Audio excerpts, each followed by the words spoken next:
राकेश जी, आपके नजर में यह क्या है? अगर ललन जी अब नहीं है जेडीयू के अध्यक्ष, नीतीश कुमार अध्यक्ष बन गए, इसके पीछे का गणित आप क्या समझ पा रहे हैं? कैसे आप लोग रीड कर रहे हैं इसे? देखिए, जनता दल यू का एक आंतरिक मामला तो है, लेकिन सब कुछ ठीक नहीं है ऐसा दिखाई पड़ रहा है। दूसरी सबसे महत्वपूर्ण बात यह है कि आज जनता दल यू के सामान्य कार्यकर्ता को यह अनुभूति हो रही है कि जिस प्रधानमंत्री नरेंद्र मोदी जी को कोस कोस कर ललन सिंह जी संसद और संसद के बाहर आलोचना करते थे, मैं गाली नहीं बोलूँगा लेकिन आलोचना करते थे, आज उस पार्टी के कार्यकर्ता नेतृत्व को यह महसूस हो रहा कि गांव गांव गली गली में प्रधानमंत्री नरेंद्र मोदी जी ने एक नई जाति खड़ा कर दी है। वो जाति है लाभार्थियों की। जो लोग 70 साल से राज्य के सामने हाथ पसार कर खड़े रहते थे और भारत के खाद्य मंत्री अमेरिका में कटोरा लेकर भीख मांगने से लेकर लोगों को आश्वासन देने का काम करते थे, उस जगह पर अखिलेश जी आप तो स्वयं जमीन से जुड़े हुए हैं। विकसित भारत संकल्प यात्रा कोई सामान्य यात्रा नहीं है। यह देश के तमाम ऐसे लोगों को एकत्रित कर रहा है जो लोग यह आवाज उठा रहे हैं कि प्रधानमंत्री मोदी जी के शासनकाल में उनको उज्ज्वला योजना का लाभ मिला, आयुष्मान का लाभ मिला, 81 करोड़ 35 लाख लोगों के घरों तक अनाज पहुंचा। आज मैं स्वयं दिल्ली के एक नारायणा गांव से आ रहा हूं, क्या महिलाओं का हुजूम है उज्ज्वला योजना के लिए, लंबी कतार लगी हुई लगाने के लिए। तो कहने का तात्पर्य यह है कि आज जनता दल यू और आरजेडी के गठबंधन का आधार समाप्त हो चुका है। जातीय समीकरण की सीमाएं तय हो चुकी हैं और इसीलिए आज जनता दल यू में स्वाभाविक है खलबली होना।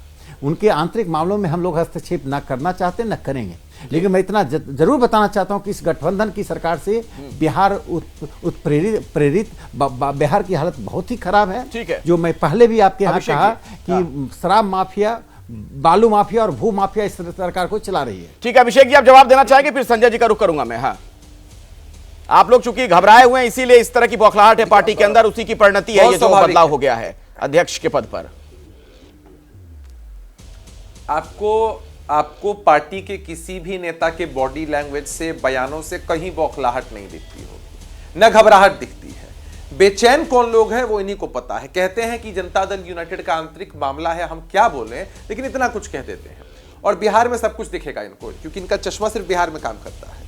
इनको बिहार में जंगल राज दिखता है, इनको बिहार में लूट, अपहरण, हत्या, बलात्कार सब कुछ दिखता है। लेकिन उत्तर प्रदेश चले जाते हैं, चश्मा काम करना बंद कर देता है।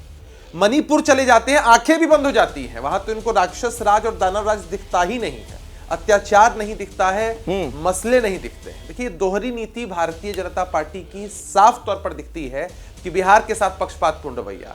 अरे इन्हीं नीतीश कुमार जी ने आपको बाहर का रास्ता पहले दिखाया था और जनता के आशीर्वाद से नीतीश कुमार जी के नेतृत्व में जो महागठबंधन बिहार में चल रहा है, जो इंडिया अलायंस का स्वरूप है बिहार के अंदर, वही फिर से आपको बाहर का रास्ता दिखाएगा।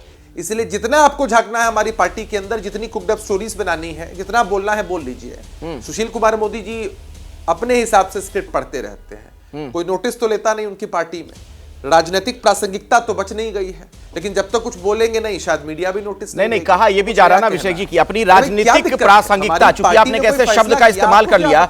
जैसे ही घड़ी का काटा दोपहर 2:30 पे आए, बबीता जी का दिल सास बहू साजिश के लिए मचल जाए। और ये है इनकी बहू, पूरे दिन ऑफिस की टेंशन हो जाए गॉन जब ये करें अपना फेवरेट शो फ्री टाइम पे ऑन। इनकी तरह आप भी देखिए अपना फेवरेट शो अपने टाइम पर और डाउनलोड कीजिए एबीपी लाइव ऐप अपने स्मार्ट टीवी पर।